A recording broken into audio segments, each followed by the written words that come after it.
다 같이 하나님 사랑, 이웃 사랑. 할렐루야.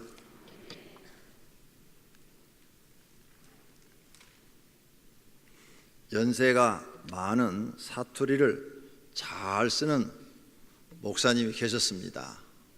그 교회에 청년이 등록을 했어요. 그래서 새신자실로 불러가지고 물었습니다. 이제 연세가 많으니까 아들 같으니까 물었어요. 맞은가? 그랬더니 청년이 못 알아듣는 거예요. 자네 맞은가? 그랬더니 청년이 얼른 제트 그랬습니다. 그래서 이제 목사님이 못 알아듣고 아니 자네 막내인가? 이렇게 물었다고 합니다. 맞은가가 무슨 뜻인지 아십니까? 첫째냐 이게 첫째. 사투리인데 못 알아들은 거예요. 어제 각 교구 회장님들하고 점심을 같이 했는데 재미있는 이야기, 유머를 하나 들었습니다. 그 옆에 강명성전에 나가는 성당에 나가는 천주 교인을 만났답니다. 근데 그분이 이렇게 묻더래요. 오병이어교회가 건축을 하다가 왜 이단에게 팔았느냐고. 그러더래서는 깜짝 놀라서 아니 그런 일 없다고 그러니까 아니 어떻게 교회 이름을 지어도 그렇게 짓냐고. 아니 왜 그러냐고 그랬더니 어떻게 교회 이름을 사람 이름으로 짓냐고. 그러니까 이단 아니냐고. 무슨 말인지 몰라서 멍하고 있었더니 오씨라는 사람이 이름은 병이여라는 사람이 사가지고 오병이여 이렇게 교회를 지었다고. 그거 이단교회 아니냐고 이렇게 말을 하더래요. 그래서 깜짝 놀랐대요. 아니 오병이여 이런 사람도 있는가 하고. 하여간 우리 교회 소문이 강명동에는 아주 퍼다합니다. 상식적으로 이해가 안 되잖아요. 오씨라는 건 이해가 돼요. 근데 병이여 이런 이름은 없는데 그렇게 물어보더래요.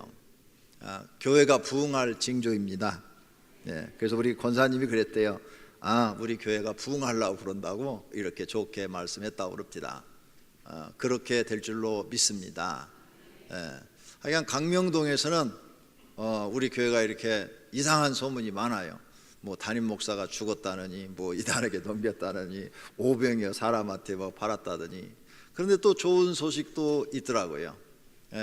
또 우리 어제 권사님이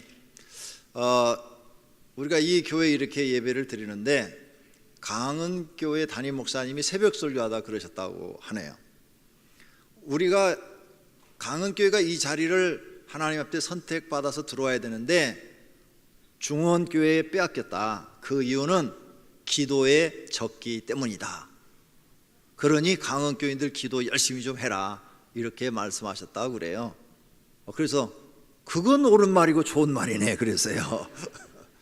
우리 교회 성도님들이 정말 기도 열심히 해서 이 자리를 주택공사로부터 추천받게 하셨고, 그리고 하나님께서 역사하셔서 성전을 짓고 입당하여 예배 드리게 하신 줄로 믿습니다.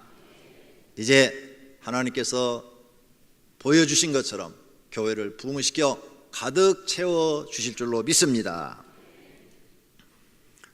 얼마 전에 어떤 분의 기도의 그 내용을 인터넷을 통해서 보았습니다. 기도의 내용이 이랬어요. 하나님, 이번에 하는 사업을 축복하여 주시기를 바랍니다. 그리하시면 더 하나님을 잘 섬기겠습니다. 또 은행 대출 문제도 잘 되어져서 자금이 풍족하기를 원합니다. 그리고 직원들도 좋은 사람들이 많이 들어오게 하여 주십시오. 전적으로 하나님만 믿습니다. 하나님께서 도와주셔야 모든 일들이 잘 될 줄로 믿습니다. 이 사업이 잘 되면 앞으로 교회에서 더 많이 헌금을 드리겠습니다. 그리고 시키는 일에 순종도 하겠습니다. 하나님이 살아 계시고 나를 축복하시는 것을 보여주십시오. 그러면 정말 하나님을 잘 믿겠습니다. 만약 하나님이 저를 도와주시지 않는다면 저는 시험 들지도 모릅니다. 또 하나님에 대해서 의심이 생길지도 모릅니다. 그러니 이런 일이 생기지 않도록 도와주셔서 잘 되게 하여 주십시오. 사업이 잘 되면 무조건 하나님을 잘 믿겠습니다. 기도 내용이 잘한 것 같으면서 곰곰이 생각해 보면 뭔가 안 도와주면은 안 믿겠다는 얘기예요. 시험 들겠다고 은근히 협박하는 그런 기도 내용을 볼 수가 있습니다. 또 다른 분의 기도입니다. 지금까지 저는 몇 년 동안 하나님을 믿었는데 도와주시지 않았습니다. 그래서 이렇게 힘들게 살고 있습니다. 하나님은 다른 사람의 기도는 잘 들어주셔서 복을 주시고 나는 왜 기도하는데 들어주지 않는지 모르겠습니다. 그러니 하나님, 나도 하나님 자랑하고 간증도 하고 폼도 잡게 복을 주시기를 바랍니다. 지금까지 하나님이 나에게 해 주신 일이 별로 없습니다. 이번에는 기대하여 보겠습니다. 하나님, 간절한 마음으로 기도드리오니 꼭 복을 주시기를 바랍니다. 괜찮은 기도 같은데 곰곰이 생각해보면 뭔가 하나님 앞에 원망하는 그런 기도 내용인 것을 볼 수가 있습니다. 보통 사람들은 이런 기도를 하고 있습니다. 그런데 이 기도가 하나님이 들으실 만한 기도인지 아니면 거절하시고 또 화를 내시는 그런 기도인지를 잘 모르고 하는 것입니다. 그래서 그때 제가 이러한 내용을 보고 우리 교회 성도님들한테 하나님 앞에 복 받는 방법을 바르게 잘 가르쳐 드려야 되겠구나 하고 결심을 하고 한 두어 달 동안 지금 오늘 설교 날짜가 잡히기만을 기다린 겁니다. 저는 설교할 제목이 한 두세 달 거가 밀려 있습니다. 기도하다가 번쩍 떠오르면 항상 설교 제목을 적어 나가기 때문에 많이 밀려 있어요. 그러다 보니까 지금 두세 달 후에 이 설교를 하게 되는 겁니다.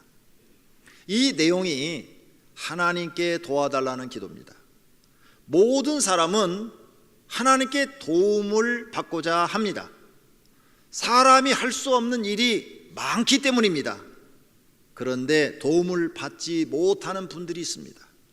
왜 그럴까요? 하나님은 살아계신데 자신은 도움을 받지 못하는 이유가 무엇일까요? 우리는 이 문제를 깊게 생각해 보아야 합니다. 하나님은 왜 나를 도와주지 않으실까? 그 이유가 뭘까? 나도 기도하고 있는데 왜 안 도와주실까? 우리는 하나님께 나를 도와달라고 하기 전에 나는 하나님께 무엇을 하였는가를 생각하는 것이 옳습니다. 그렇다면 첫째로 사람들이 하나님께 바라는 잘못된 생각과 바른 생각이 있습니다. 잘못된 생각은 뭐냐? 우상에게 복을 달라고 하듯이 기도한다는 것입니다. 우상을 숭배하는 사람들은 자기가 우상을 만들어 놓고 그 만드는 우상한테 가서 네가 나의 신이니 나를 구원하라, 즉 나를 도와달라, 이 어려운 문제를 해결해 달라, 이렇게 기도한다는 겁니다. 자기가 뭔가를 만들어 놓고 돌로 만들어 놓고 쇳덩어리로 만들어 놓고 나무로 만들어 놓고 거기다가 금메기를 해서 금으로 입혀놓고 네가 나를 도와달라, 네가 나의 신이다, 신이니까 나를 좀 구원해라, 이런 식으로 기도한다는 거예요. 하나님을 우상한테 기도하듯이 섬기고 기도하고 있다는 것입니다. 이건 잘못된 것입니다. 가인에게서 우리는 잘못된 하나님을 섬기는 교훈을 얻을 수가 있습니다. 에덴에서 추방된 이후로 아담은 자기 죄를 알고 자기 죄 대신에 양이 죽은 것을 압니다. 그래서 하나님 앞에는 반드시 양을 잡아서 피의 제사를 드려야 자기 죄를 속지 않은 의식이 되기 때문에 하나님께서 죄를 용서하시고 은혜를 준다는 것을 알고 가인과 아벨에게 교육을 했을 것입니다. 그런데 가인은 아버지의 교육을 받고도 자기 생각대로 농사 지은 걸 드렸고, 아벨은 아버지의 교육을 받고 그대로 하나님 앞에는 양을 드려야 되는구나. 그리고 피해 제사를 드려서 하나님 내가 죄인이니까 나의 죄를 용서해 주세요 하는 그런 겸손한 마음으로 제사를 드려야 되는구나.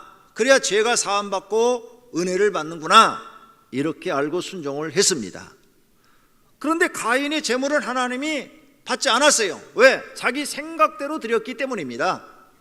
하나님이 말씀하신 그 의미를 생각지 않고 자기 편한 대로 했기 때문입니다.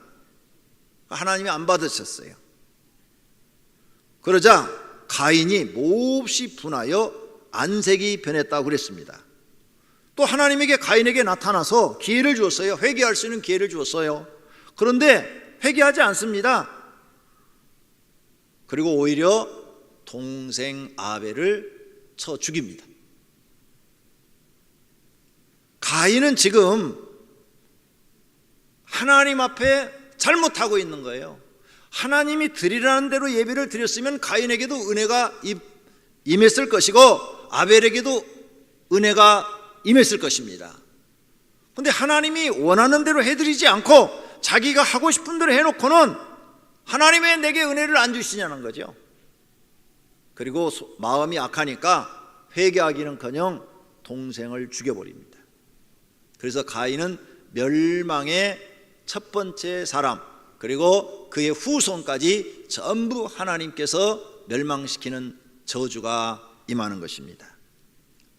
잘못 생각한 거죠.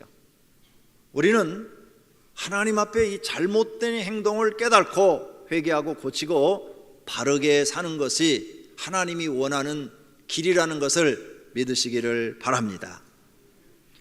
자신들이 신에게 한 일이 없거나 하였어도 잘못된 행동을 하여 오히려 신의 진노를 사는 것입니다. 즉 다시 말하면 마음이 약하거나 그리고 악행을 일삼거나 또 죄를 범하면서 신에게 도와달라고 하는 기도는 잘못된 신앙인 것입니다. 이러한 사람들은 생각이 잘못되어 있습니다. 그렇다면 하나님을 찾을 때 바른 생각은 뭐냐?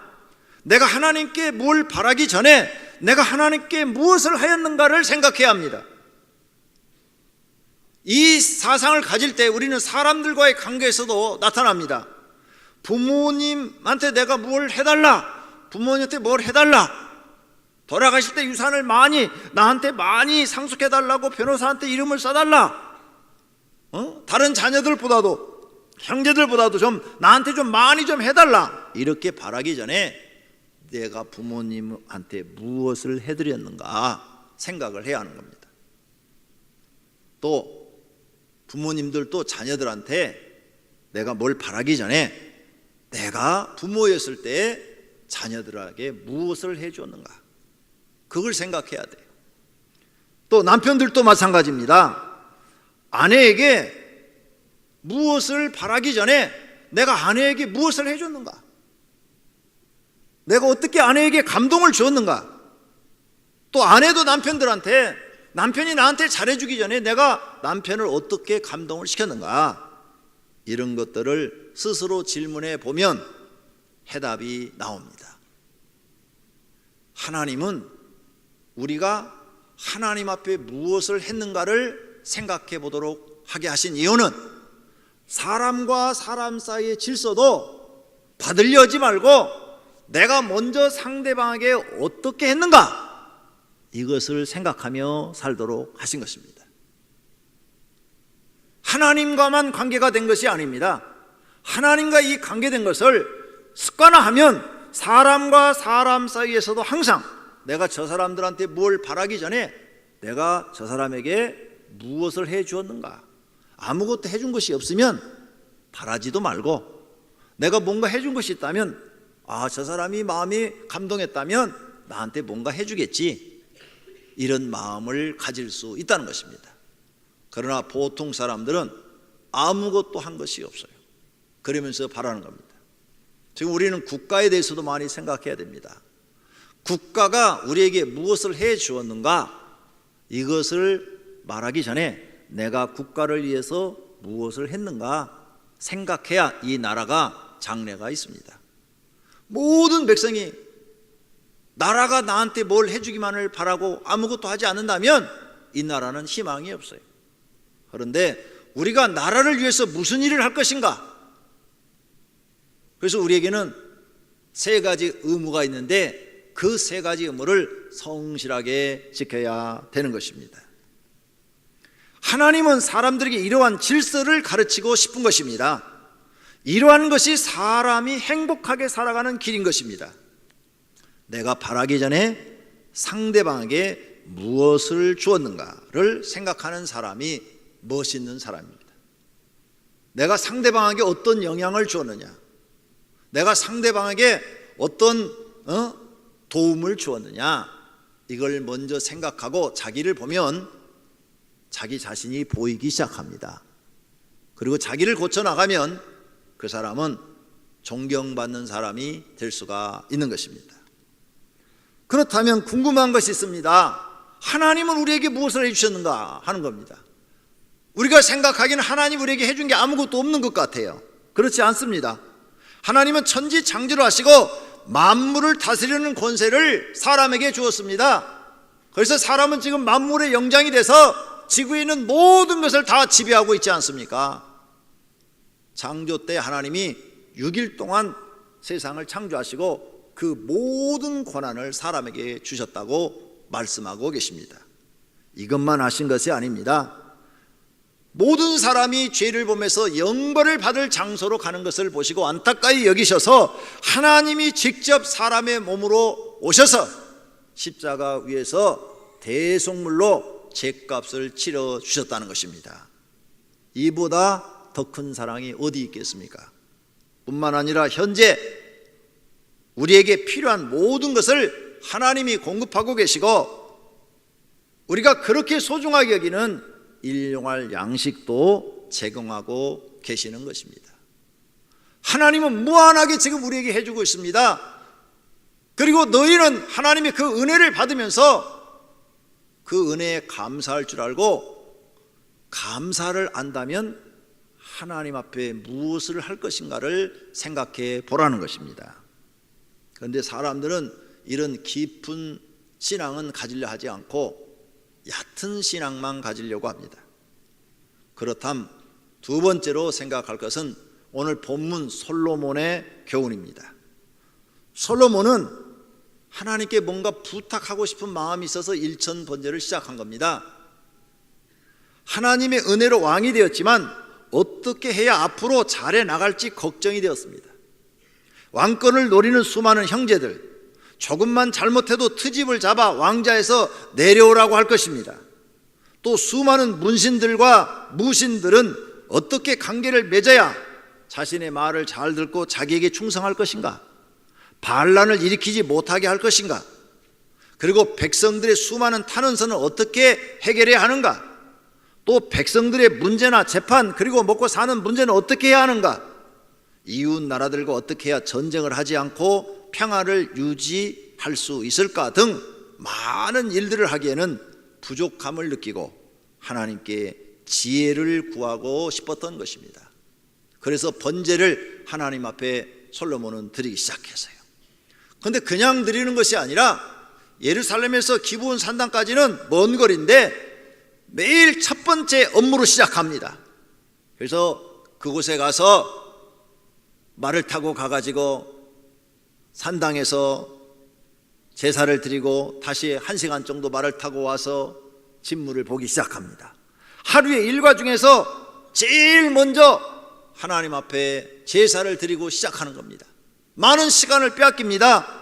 오가는 길에 많이 어려운 것도 있습니다. 비 오는 날도 있을 것입니다. 날씨가 추운 날도 있을 것입니다. 그래도 그는 변함없이 하나님을 최고로 섬기기 위해서 매일 송아지를 잡아서 제사로 드리면서 하나님의 은혜를 구하기 시작했던 것입니다.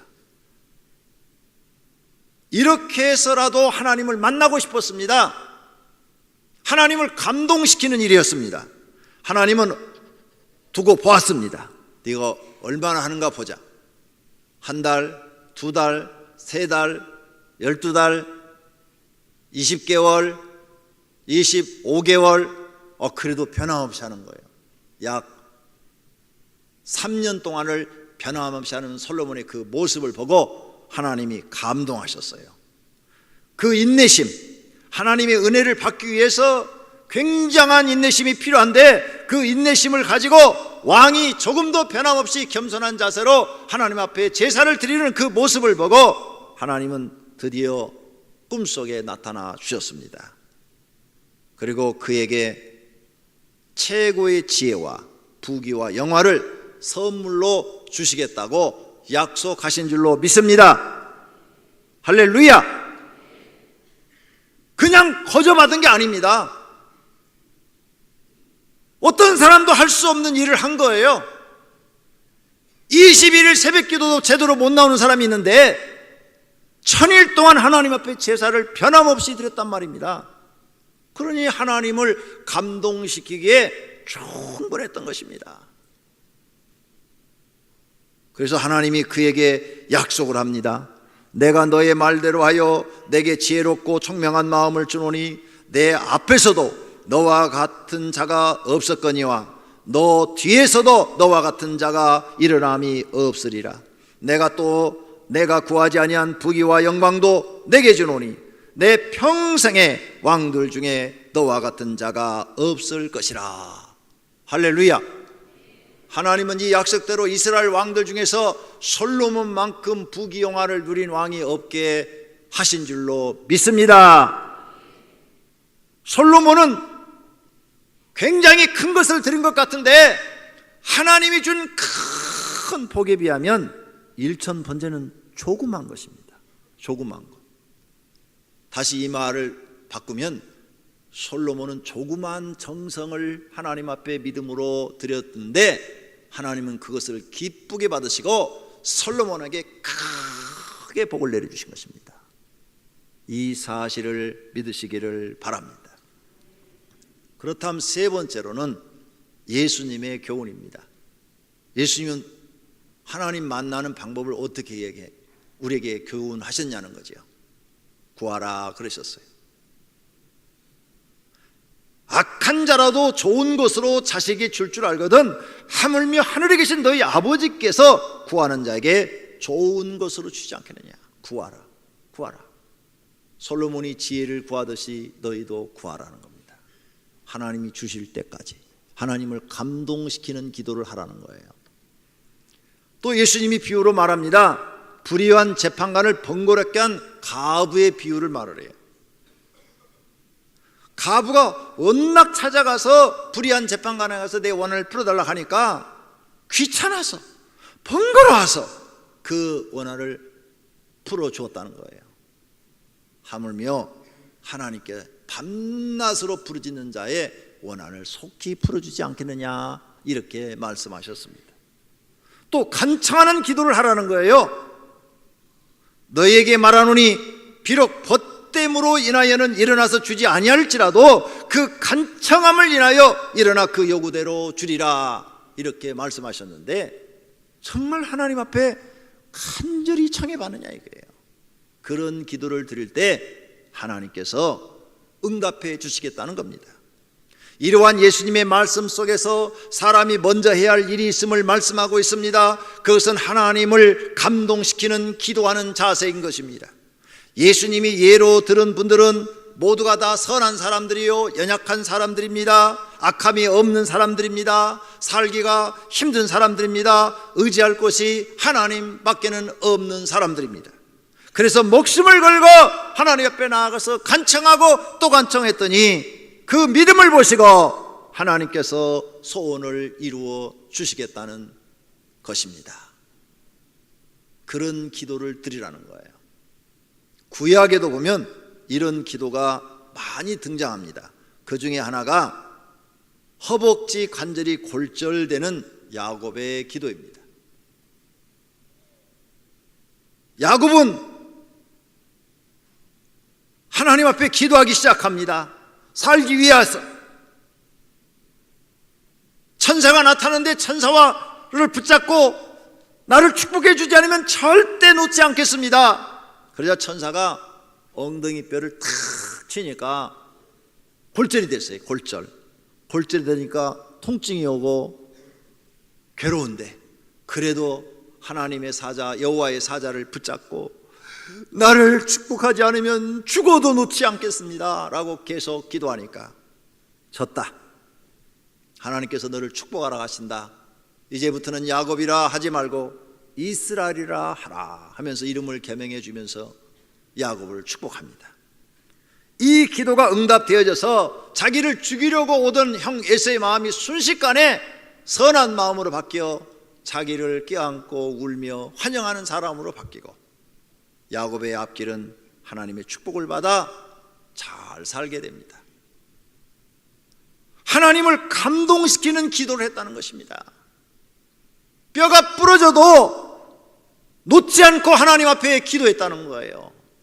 그런 기도를 드릴 줄 아는 믿음의 성도님들이 되시기를 예수님의 이름으로 축원합니다. 네 번째로는 하나님을 경외하고 인정받은 사람들입니다. 아브라함을 보십시다. 아브라함이 그냥 복받지 않았어요. 100세에 낳은 아들을 하나님 앞에 드리고 난 후에야 하나님이 인정하시고 복을 주었어요. 하나님을 감동시키는 행동을 한 거예요.